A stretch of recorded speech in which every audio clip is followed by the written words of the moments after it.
So our house rule is firstly, keep your microphone on mute when you're not speaking to minimize background noise. And this meeting will be recorded for archival purposes and share with participants if necessary. Thirdly, use the Zoom chat to ask questions, share comments, and engage with fellow participants during the session. Please be respectful and mindful for others' opinion throughout the panel discussion. Now I'll pass the floor to Ming, our moderator for today's panel discussion on when millennials manage Yin Ze. Ming, over to you. Thank you, our club member Sheru, for the kind introductions. Before I begin, let me do some settings to make sure we have the best experience. So now I'm going to start focus mode, which means participants, you guys only can see host, co-host, which are our panelists, right? And let's begin. Ladies and gentlemen, welcome to my panel discussion. It's part of the Toastmasters Level 5 project. And today our topic is when millennials manage Gen Z. When millennials manage Gen Z. Since today's discussion is about generation cohort, the differences and similarities in the workplace, if you notice in the registrations, I put a survey for you guys to fill in. What is your generational co-host? And this is the result. As you can see, today's registrations is mostly Gen Z, consists of 59%, followed by millennials, 29%, followed by Gen X, 9%, and baby boomers, 3%.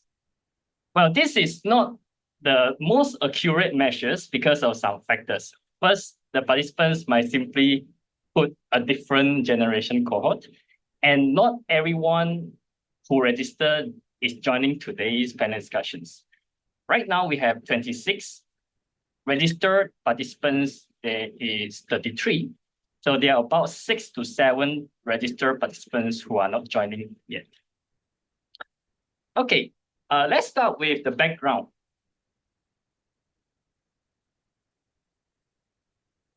I was curious about the differences, similarities in the generation cohort in the workplace. So first, millennials are progressing in their careers. In this stage, some of them are becoming the managers in a company already. And there's an influx of Generation Z or Gen Z into the workplace. So quite often than not, millennials will start to manage Gen Z in a company or in institutions. Now, due to different values, communication style, and expectations, it is essential for both of them generations to know each other better, to foster collaborations and increase the productivity in a company. So our panel today will explore these generational interactions. Well, objective is to equip current and future managers with valuable insights into effectively managing Gen Z employees, which will soon make up a substantial portion of the workforce. Now, I would like to give you 2 disclaimers. First of all, while we be discussing generational traits, it is important to remember that each of us is different, even though we are in the same generational cohort. And we aim to explore the trends in a generation rather than make generalizations for everyone.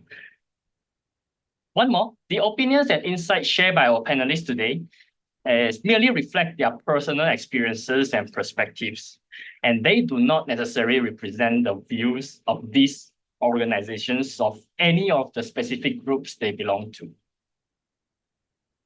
Right. So with that background and objectives, let us meet our panelists. Today we have 4 panelists, 2 Gen Z and 2 millennials. Our first Gen Z representative is Yin Ze. He's a marketing executive in the healthcare industry.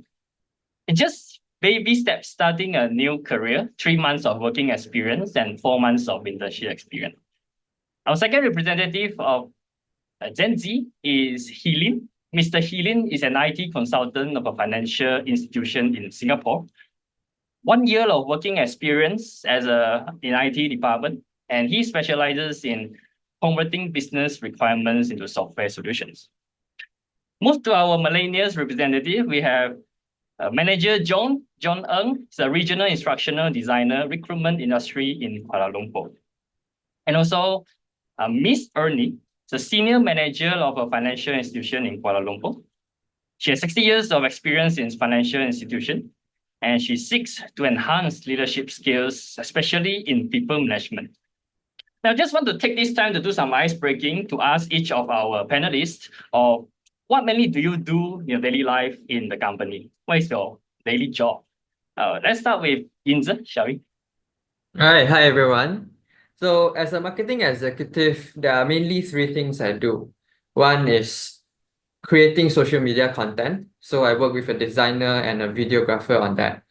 And also my work involves brand collaboration, reaching out to other bigger brands or even smaller brands for collaboration, giveaways, that kind of stuff. And also something that I was newly exposed to, which is e-commerce, because my background is public relations. So I also manage my company's Shopee seller account. That's from me. Back to you, moderator. Thank you. Healy?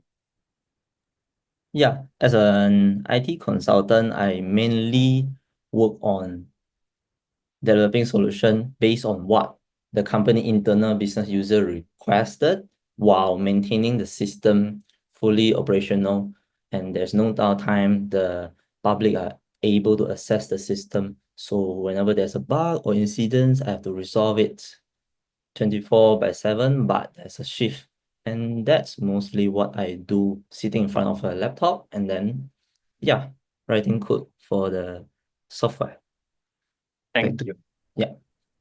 All right. John, how about you? Hello, everyone. So my name is John, and I am working at JobScript by Seek, basically a top tech recruitment company. I have around 8 years of working experience. 8 years. Working together in the regional learning and development team in JobStreet. So basically, I create the learning material and also conduct training for the 700 people across the regional markets. Yeah, that's basically what I do. Back to you. All right. Now move to Miss Ernie. How about you? Hi, everyone. Thank you, Ming. All right. My daily functions my daily functions is, of course, we are handling customer complaint. Okay. And then I also manage staff performance, and I do performance reporting, and I also involve in assisting our business analysts for the system requirement. And I also involve in UAT testing, and I also involve in process improvement in our company. Okay, back to you, Ming. Thank you. So, as you can see, our panelists consist of a wide spectrum of employees and employers and managers in the workplace, starting from just 3 months, newly joined fresh graduate, all the way up to senior managers. So hopefully by today, we'll gain some different insights from people of different experiences and in different fields in the workplace. Now, let's start with the first team. Our first team, we will explore generational differences in work values. You might ask, what is a work value? Work value is defined as beliefs or principle to relate one's career. So whether you are risk takers or you are risk aversion, whether you're optimistic or you are more like a pragmatic person, more, say, realistic, and whether you look for work-life balance. So these are the work values for someone. So each generation is signalized by exclusive set of values. Different generation might have different sets of values. Hence, hiring workers from diverse generations creates equally unique challenges and opportunities. So you might be managing different people with different values at the same time. So what would you do? As you can see, this is a research done by a paper in the US. So they explore key work values comparing millennials and Generation Z, categorized into three parts: intrinsic, extrinsic, and social work values. The key point is they found out most work values shared by millennials and Gen Z, they are aligned to each other, except those that I highlighted. In terms of feedback, millennials might be prefer more frequent, Gen Z might be more a constant pace. And teamwork, millennials might prefer collaborative, whereas Gen Z might prefer working in a more competitive environment. Now, I highlight the wrong thing. I should highlight the social interactions rather than work-life balance. Millennials might prefer sociability, whereas Gen Z might prefer more to a messaging system, texting system. Now, this is just a research, and I'm very curious to hear, and this is a research done by US. So I'm very curious to hear if the similar trend is observed in Malaysia with our panelists, or is there something different than the US? Right, before we start the discussions, let's do an interactive Zoom poll. I'm going to launch a poll for you guys to vote, and this is about understanding work values. So what is more important to you in a job? Is it work-life balance? Is it career growth? Is it job security? Or is it a sense of purpose? Okay. Thanks for the vote. I received the results, and I'll reveal that most people, majority of our participants here prefer career growth as their work value, followed by work-life balance. Sense of purpose plays number third, and the least vote is job security. So that's quite an interesting results that I observed, where career growth is the most, and job security is actually the lowest. So let's discuss this. Okay. So this is my first questions. The question is, what work values such as personal growth, job security, or even making an impact, or even others, which one motivate you to the most at this stage in your career? And how have these values evolved from your university days? So this question is specifically asked to our two Gen Z employees here. So may I request maybe Yin Ze to answer first?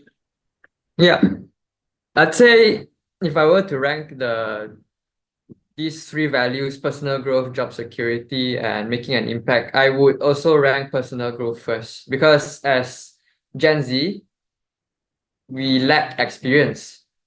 So I would prioritize building up the skills that can help me in the long run.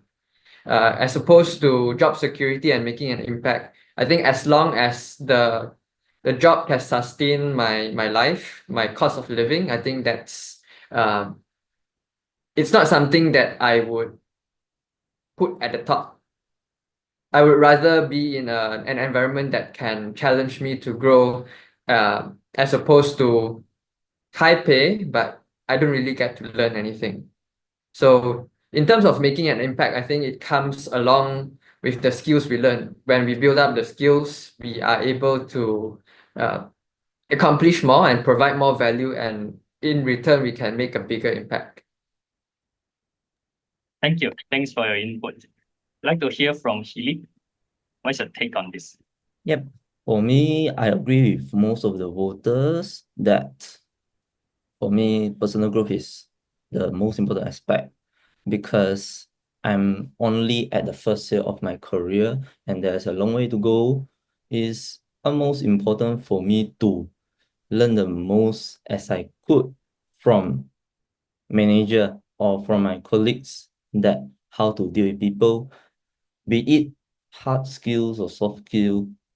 I have to make sure that I am able to turn this skill into value over the long run. Compared to job security, in my opinion, job security should be the basis of most of the job, because you don't want to get frightened by whether you'll be laid off or not in your job. That feel like inhumane to me. Other than that, another making impact. Yes, at the start of my career, I would say we wouldn't able to make an impact because we are still IT consultant, or you're still maybe a person that couldn't make such impact in the company. So instead, you should focus on your growth. Yeah, that's me. Over to you, Ming. Thank you. Thanks for the input.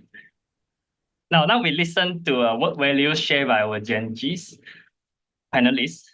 I would like to hear from Miss Ernie instead from this experience.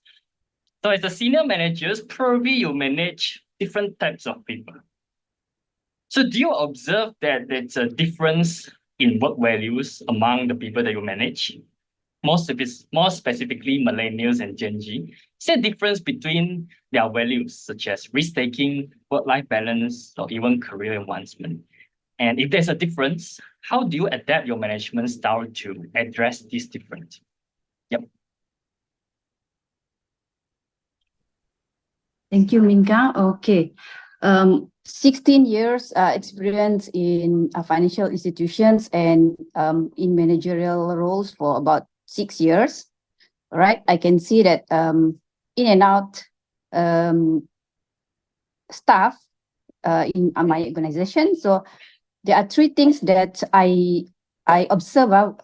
First one is the perspective about work-life balance. Second one about the career advancement, and the third one is the adaptability of the management style. Right. So when speaking about risk-taking, right? So our for millennials like ourselves, we actually is a bit cautious, and we are risk-taking when we are making decisions.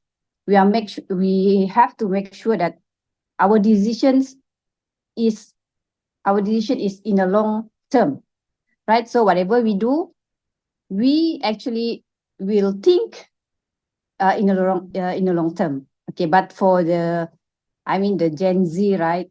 They are,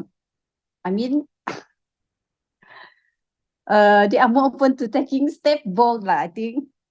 They are because they are driven by desire to rapid growth, and they are not afraid of the challenges, and they seek opportunity that align to their personal value and passions, and they don't care as long as they can achieve their what they want.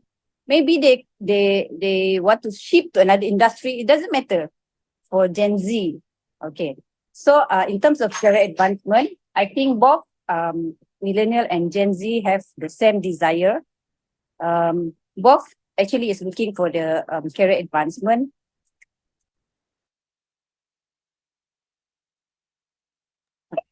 Wait a minute, right? Okay.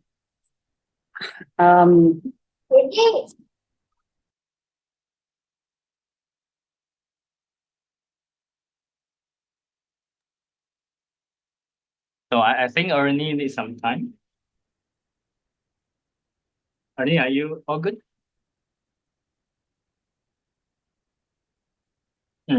Perhaps you need some time for some technical thing. So we can proceed to the next team, and we come back to her if time is allowed. Okay, so temporary conclusion is both our participants here and also two Gen Z's panelists prefer personal growth and career growth over anything else in work values. And the least is job security, which Helene mentioned that it must be a basis for most of the jobs. Otherwise, we couldn't be in the environments to grow. And Miss Ernie mentioned that regarding to risk-taking, millennials are more conscious when making decisions, rather Gen Z is more bold because they are open to challenges, they are open to shifting jobs, and they're open also to rapid growth in a company. Same desire for career advancement for both millennials and Gen Z. Okay.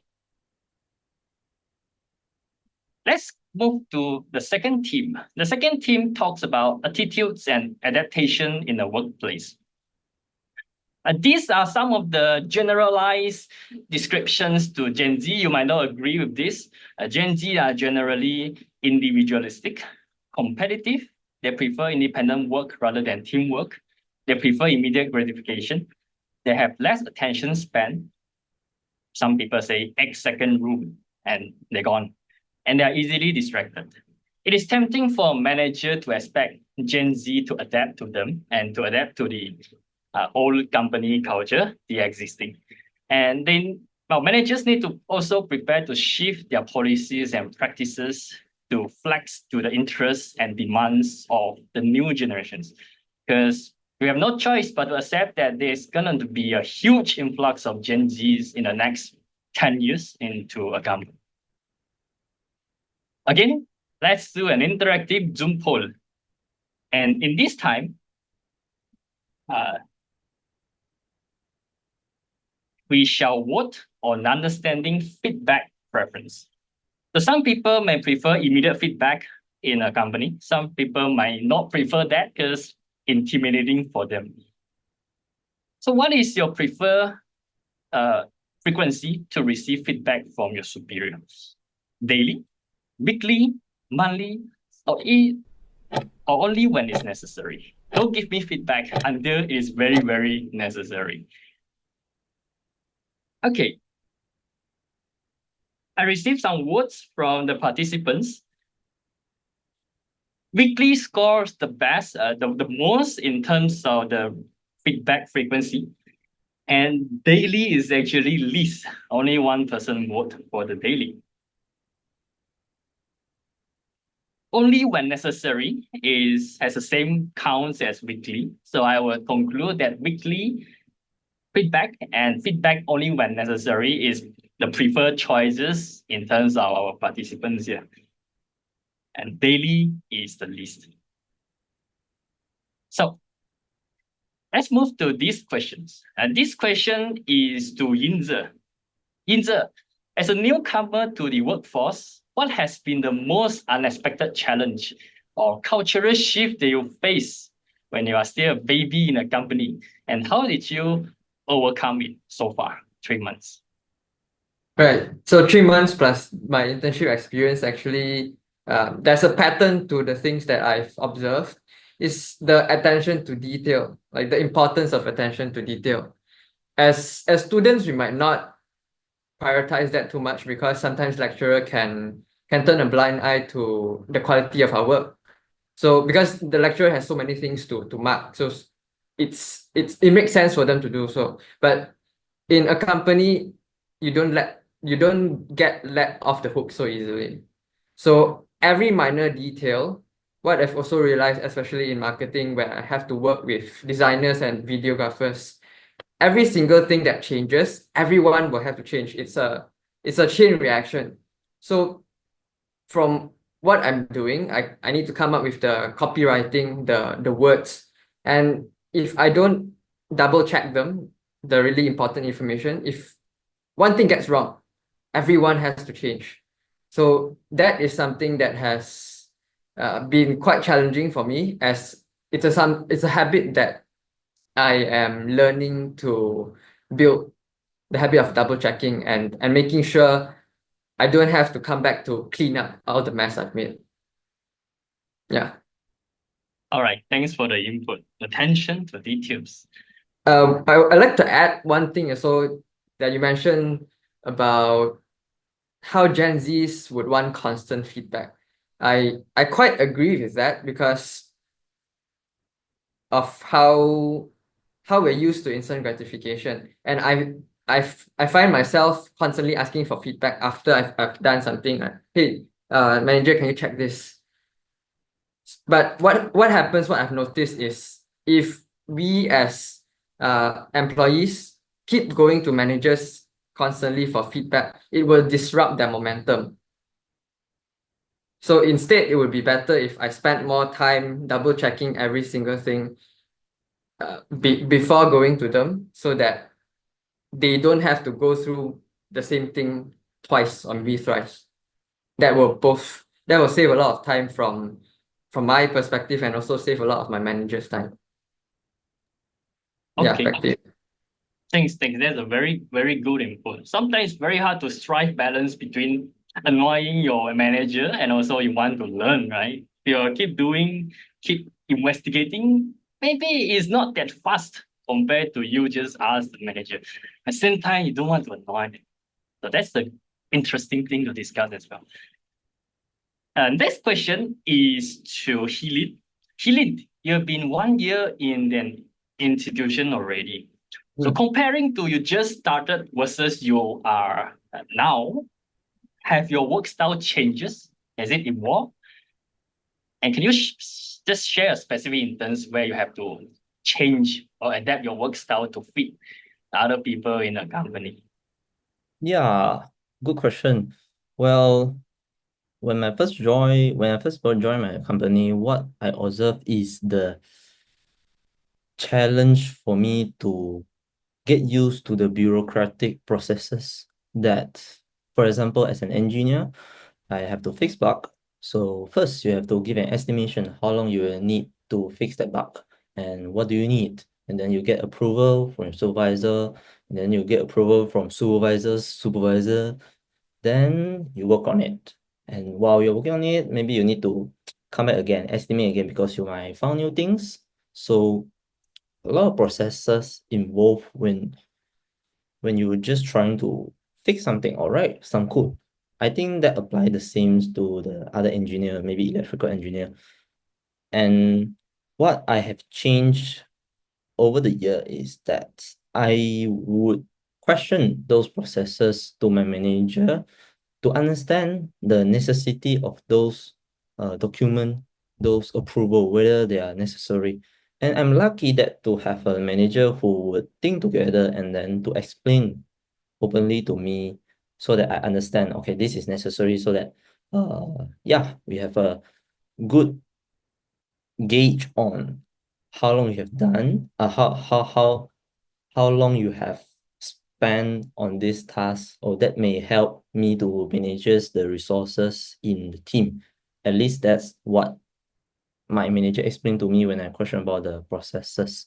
So yeah, for now, I would understand the necessary things to complete some of the processes, and I will get it quick because, yeah, for me, I don't like a lot of documentation. I just try to code, then I get the requirement, I write them down, and then I submit. Okay, make sure I get it earlier so that it will not drag over time and then bother me. I just try to, okay, finish, and then I can start coding. That makes me a happier employee in my company over this year. Yeah, that's it. Over to you. Thank you. All right. The next question is to John. But before that, I'm very curious. Let me just bring back to Yin Ze's answers on feedback and also questions. So John, I would like to ask you, okay, me personally, sometimes I heard people, my supervisor in academy complaining that my students don't like to ask questions. I don't even know if they know the things or not. I don't even know if they understand or not. And sometimes they complain the other way. Why is this student keep asking me all those simple questions? He could have spent time working on his own and let me know only when necessary. Don't keep coming to me and disrupt my workflow, because as a supervisor, he also needs to work. So John, do you ever have this dilemma when managing your employee, and how do you resolve that? I think based on Yin Ze's and actually, can everyone hear me? Yes. All right. Based on Yin Ze and also Helin's answer, I can relate. Maybe I am more of a Gen Z than I thought. I started out that time, I was also asking a lot of questions, only to be told by my immediate supervisor or manager to say, why not you focus on your work, double check, and you compile the list of questions and you get back to me. I think all of us heard that before. And as I mature in my role and currently working with Gen Zs and also the younger generation, I can understand. As you know as well, with our current workload, we are having so many things to do with, like with the manpower also being reduced, as also the usage of AI. We have to leverage on it to make sure that we are more productive. We have only several hours in a day that we can. Of course, we would like as much as we can to navigate, mentor, and also communicate our help to our juniors as well. But there's also work to be done as well.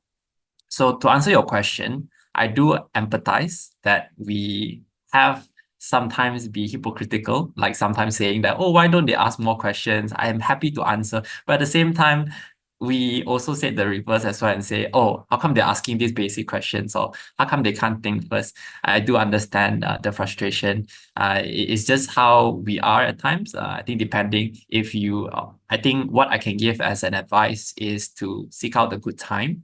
Oftentimes, you can block out a time specifically to ask all the questions you want.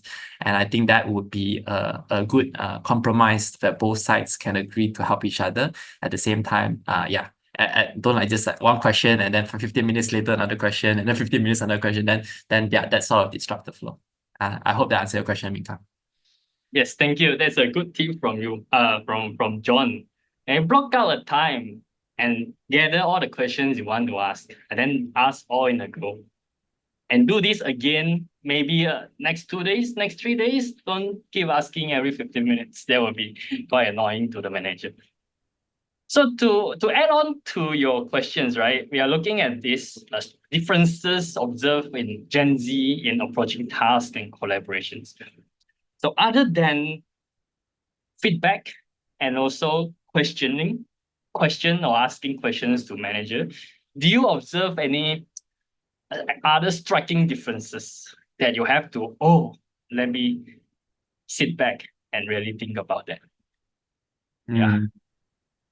It's a good question. So I think the difference, I think let me use the sandwich method on this one. Okay. So the Gen Zs are quick-witted, and I think they are very adaptable. Of course, with COVID, as well as with the rapid boom of AI, I think the Gen Zs are very fast and quick thinking to adapt to the new technologies, and coming into the workplace, they really need the competitive edge to stay afloat as well. Plus, I also got to know that because I'm working in the recruitment industry, a lot of the job roles require AI, requires new skill sets, trending skill sets. And with that, it is difficult if they just say, oh, I have my degree and it's enough, you know. So that's something that they need to have. They need to be adaptable. And if the job requires them to learn something new on the fly, they have to do so. It's not like last time, you know, we have a degree and therefore we can get the job. The times are changing. Now, maybe one potential weakness that I see is the idea of meaningful work. Now, let me share a little bit of meaningful work, which is the idea of contributing and giving substantial work that we want to give as I join. So I think one weakness is there are going to be, I think, at least a 3 or 4 year span. I hope I'm wrong, but maybe you can explore that you are going to encounter setbacks, or your work totally can be scrapped altogether, right?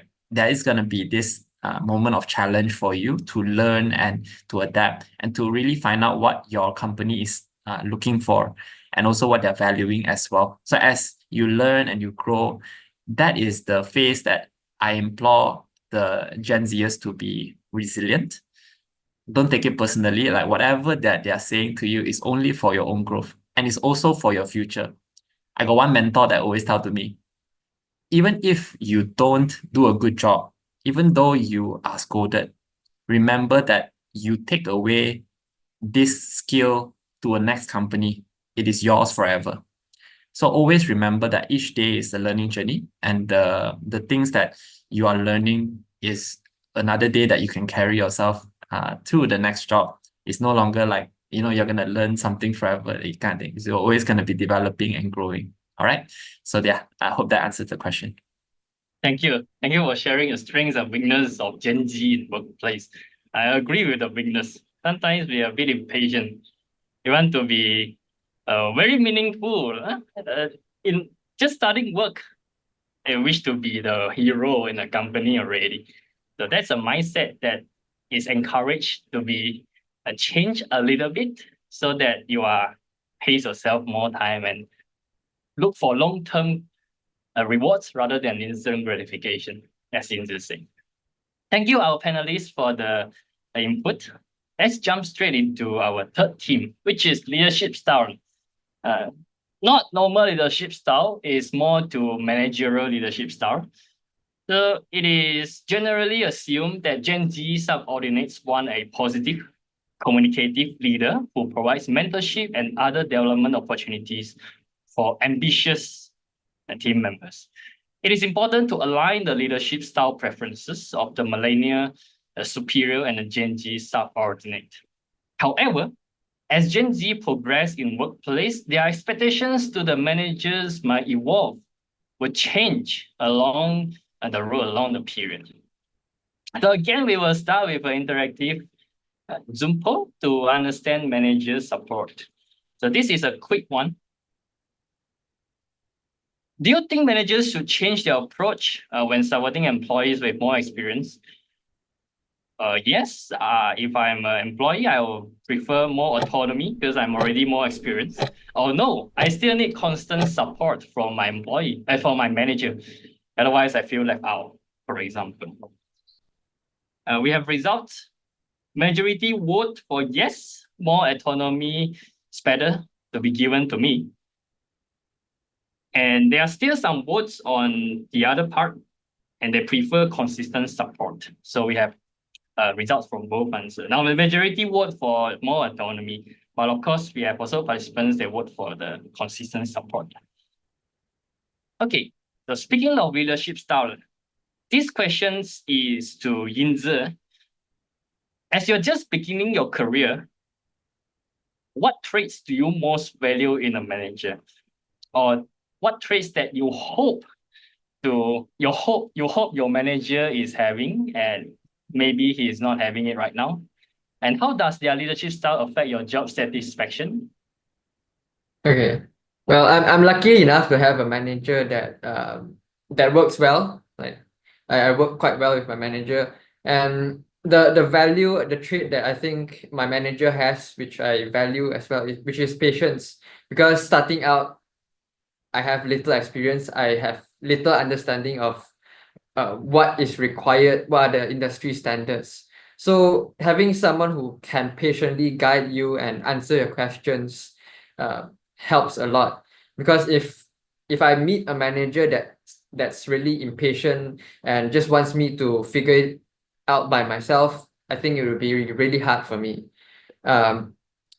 With the feedback that I constantly ask, she would try to answer them as much as she can. But when she's really focused on, let's say, a job that that requires a lot of focus, she will just like put her hand up, like, okay, talk to me later. So I think that kind of an interaction with my manager is a really positive one. And also sometimes she doesn't spoon feed. Instead of, sometimes I would go straight to her for answers, like, oh, I have this problem, like how do we solve it? She would ask me, like, why not you think for yourself first? Think about what are the possible solutions and why. So that kind of mentoring coaching style, I think, benefits me a lot, because now I'm given the autonomy to think for myself instead of constantly seeking for answers. Yeah, back to you. Hope that answers the question. Yes. So patience and not spoon feeding are two of the most important traits that you value in a manager. Okay, so next question is to John. So John, I understand that because I was a mentor in a club before, I understand that being a mentor is sometimes resource hungry. It's not that easy to spend time to guide a new Gen Z employee. So how do you tailor your support to them? who face challenges, especially given their preference for mentorship and development opportunities. And at the same time, not sacrificing the resources in your organization a lot. Thank you so much, Ming Kang. So I think to elaborate a little bit on Yin Ze's answer also, I do believe that there is a variety of tools that a manager can deploy, right? Sometimes they would have to be the supportive friend if they notice that the autonomy version of the support is not working and they're really lost and they don't know what to do. So they really have to play the card as to come in and to be more hands-on and to help out with the person that they are supporting. So I think in general, there is no exact situation to say, like, for example, this manager is going to be fully supportive or this manager is going to be fully autonomous. However, I do believe that it depends on the Gen Zer above anything else. So let me give an example. If the Gen Zer is someone who is autonomous but capable, I have met these people that they are so capable and we give them full autonomy and the results that they give to us is amazing. They can give like PowerPoint decks within the week that is exactly up to the standard that we want. And these are the things that we continue and we will reward them with more projects or more challenges that they can grow up level themselves. But there's another one as well. Let's say we give the exact same challenge to someone who maybe requires the support, right? If let's say we give to that person and he's not able to really perform, or actually the case, if they ask questions, we are more than happy to help. But sometimes they don't even ask questions and they'll just suffer alone, right? And then they end up their projects are delayed or not being delivered well. And then this is where we have to come in and we have to then be more hands-on and have to guide them through. In some cases, it doesn't work out and we would have to even depart ways with them as well. So to answer your question, I think it depends on the situation and the timing. If I see that the Gen Z is able to do it, I will let them do it. But if not, I will step in and help. But generally, my rule is I always will see the tipping point. If there is a moment where they're experiencing failure and it's not too much that's within what they can't handle, I will let them do it. If it's something that they can handle, if they can't handle, then I'll step in and help. Yeah, I hope that answers the question. Okay. So give autonomy first and observe. If necessary, step in and help. So to get the best productivity and also the best of your Gen Z employees. All right, thanks for the input. Now, last questions is to Helene. Again, I would always like to ask you about the evolution thing. This time is about your expectation to manager. Compared to, if you still remember, you first starting your career and now, expectation to your manager, has it changed and in what way? Yeah. For me, my expectation hasn't been really changed over this year. So what I have been expect from my manager would be to guide me when I lack of resource or point me to the right resource to finish my tasks whenever I prompt some challenging question or challenges that I face. He or she will be able to find the right person to assist or guide me. Because as a manager, we know that at the same time, they have to manage the whole team and different personality, different tasks at the same time. So that might not be easy for them to have the full visibility of everyone's task. That's actually the challenge of a manager. And I expect the manager can manage the project well and then, yeah, to point me to the right resource. What I would what I would say about what has changed is that maybe over the year we have built trust, and my manager would give me more tasks since I've gained confidence. I have more understanding about the system and the process in the company. That would be a chance for me to prove myself, to be competitive, and then, yeah, to bring more value to the company. Thank you. All right. Thank you, Helene, for the input. Now we have ended the third theme. Now we move to the final theme of today's panel discussion, which is communication. This is a highly debatable topic. Born in mature digital world, Gen Zs are likely to, again, generalize, you might not agree with this, to lack appropriate interpersonal skills and prefer computer mediated communication. They prefer to say more with less. For example, they would like to convey meaning through emojis and GIFs. It is thus a challenge to reach them in an environment with lots of competition for their attention, particularly from the social media. So an interesting put to all of you is, which would you think is more effective for workplace communication? You prefer face-to-face talking, prefer emailing, you prefer instant messaging app, or you prefer video call? Okay, I received some results. Most of the participants today prefer face-to-face interaction. There are some participants preferring instant messaging app, WhatsApp, for example, and minority prefer video calls. Interestingly, 0 would prefer email to be the communication platform. So that's interesting. I always thought email is the professional communication tool in our company. So this question is to John. Do you find that the younger generation's reliance on digital communications affect teamwork or productivity in your company in any way, negatively or positively? Wow, this is a very tricky question. I don't want to get blacklisted from coming here again. So I see the poll, right? And just now it mentioned that majority of the people say they prefer face-to-face interaction. Then I should ask everybody who here would like to go to the office 5 days a week, as compared to online or work from home or remote, right?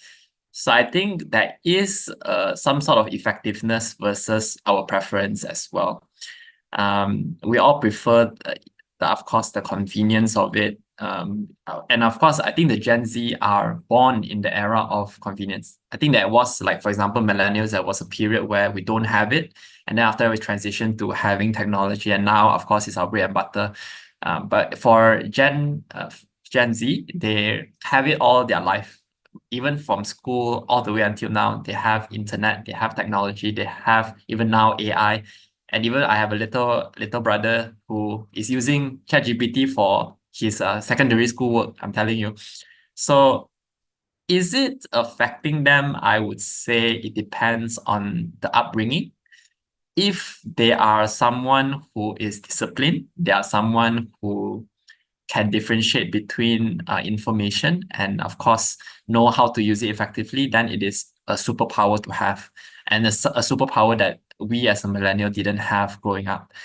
Because my little brother, for example, he knows so much more than me at his age. When I was in secondary school, I was so disinformed, like, and now he has all these ideas of this worldview that he has matured so quickly. But if used in the wrong way, can be a distraction as well. For example, for people that play games, and there's even like a generation called I'm not sure what it's called, which are just depressed, and they are really not engaged with the real world. So there are also the side effects as well. So I would say it depends on the upbringing, and if can, of course, they should leverage it for their success, and it's vital as well. Back to you, Ming. Okay, thanks. It's a very good explanations. So that concludes our main session, which consists of 4 teams. And now we have additional questions from your registrations.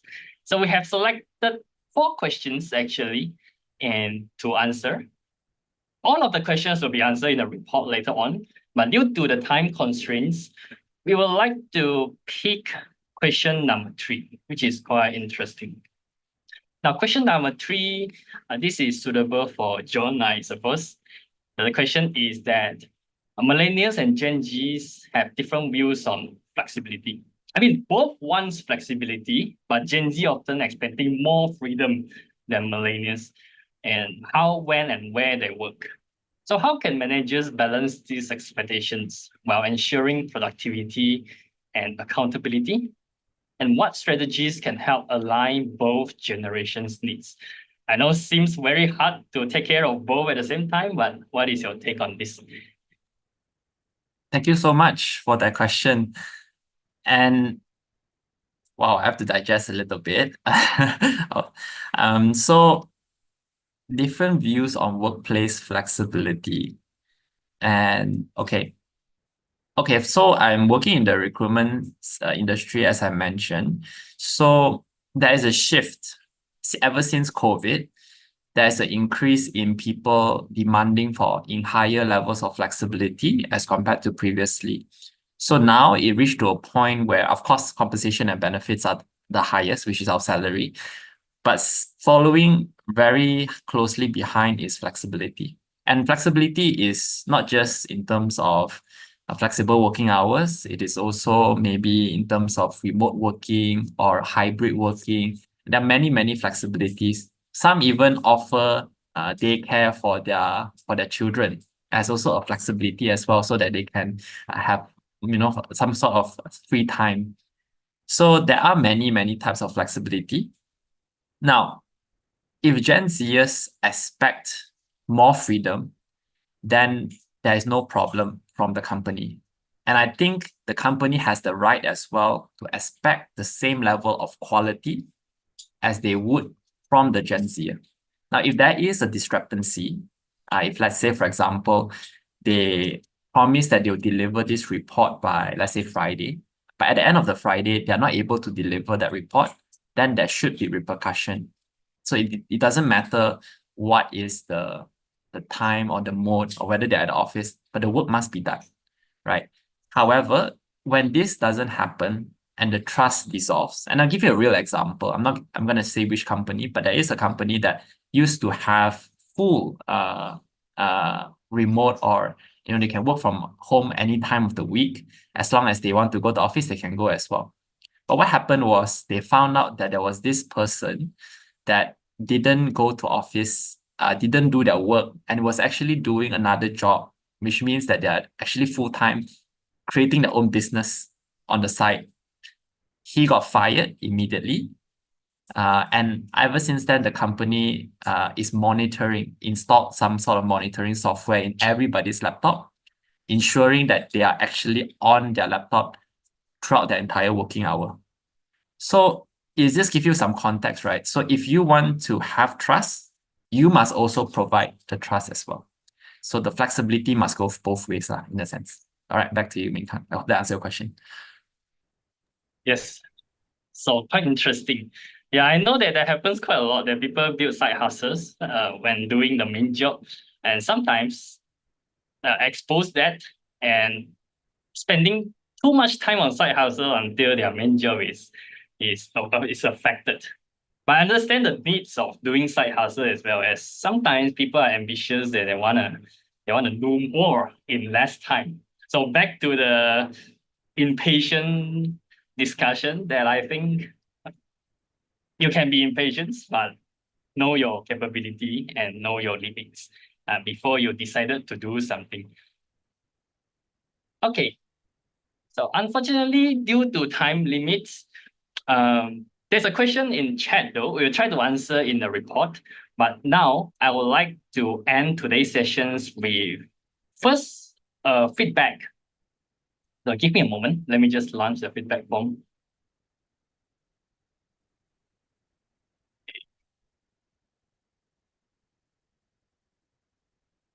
Okay. So right now it's a feedback to this panel discussions. It requires you to type something. And the last questions is for you to just say anything that you want to say to us, to me, to the panelists, and so on. Okay. Give you some time to do that, and we will go to a conclusion.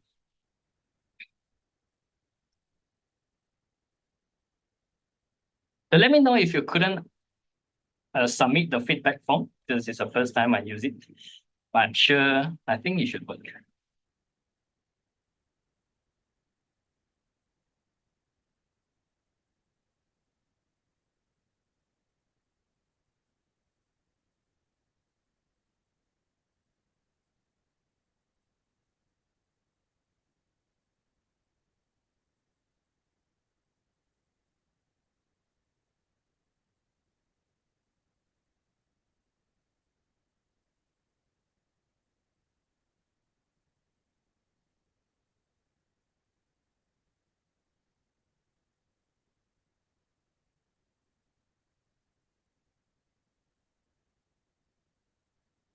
Yeah, I'll give you some time for this.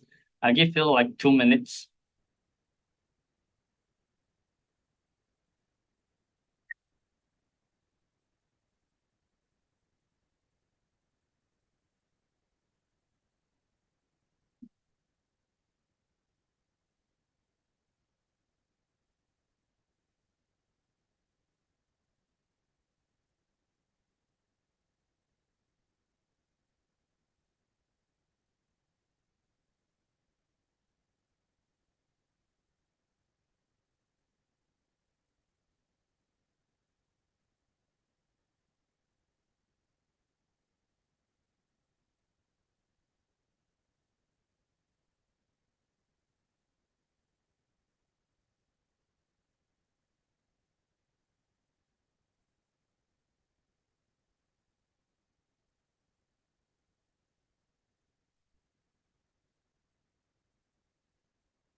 Okay. I'll still leave the feedback form open to all of you. Meanwhile, let me conclude today's session. Okay, I don't have time to put everything in, so I would use I will speak vocally. Today, we have witnessed 4 panelists sharing with us the generational cohorts, differences, and similarities in the workplace, especially targeting millennials and Gen Z, especially how millennials could effectively manage Gen Z, who is going to be the main workforce in the next 5 to 10 years. So first, when it comes to work values, most of our participants and also 2 Gen Zs panelists here prefer personal growth. They want to challenge to grow, and they want to learn the most as they could. Job security is not the priority. Rather, it should be the basis of all the in all workplace. And then we talk about how managers see difference in millennials and Gen Z. First is risk-taking. Millennials is more cautious when they're making decisions, perhaps because they are in a more higher positions, and every decision they make is going to affect different layers of organization. Whereas in Gen Z, they are still new in a company, so they are more open to taking bold decisions, not afraid of a challenge, and sometimes they even think of switch a swift company if things don't go well. Okay, when it comes to the adaptation and also attitudes, Yin Ze mentioned that the attention to details is what he learns the most. Culture shock, because in university we don't value that too often. Helene mentioned that by questioning to ask meaningful questions to manager about the reliability of something, not just merely following what the managers say is a good thing to learn as well, because people are not always correct. And John mentioned that it is very hard to balance between too much feedback, too much questions, and too few. And as a manager, one has to empathize the situations of different personality, and also to manage Gen Z better, try to give them as many autonomy as they can. At the same time, don't forget to observe. Okay, observe what's going on after giving the autonomy. If they need help, prepare to step in and help. Put some resources to help those that are less capable than, say, the genius in a company. Okay, and lastly, we talk about what is the managerial, what is the trait that Gen Z, specifically Yin Ze, value for in a manager. And he say patient is very important, especially to a very new 3 months employee. And also not spoon feeding the employee, rather spend some time to give the employee to think. And that's an important trait. And Helene, finally, his expectation changed a little bit, although 1 year could be too short for that. And he mentioned that he hoped the manager would give more tasks to him because as he evolved, it is more faster than work. And also compared to he just starting working, it is now more capable in finishing tasks at a shorter period of time. So with that, that's a short conclusions that I will make. Thank you everyone for joining. Thank you our panelists, Helene, John, Yin Ze, and also Miss Ernie, who unfortunately have to leave earlier due to some emergency that happened to her child. So I hope they are all right and they are rushing to clinic right now. Thank you everyone. And I hope you can still give us feedback if you haven't done so. And I shall see you again in the next event organized by Toastmaster Club. Thank you. Thank you. Have a good night, good rest, and see you. Bye-bye.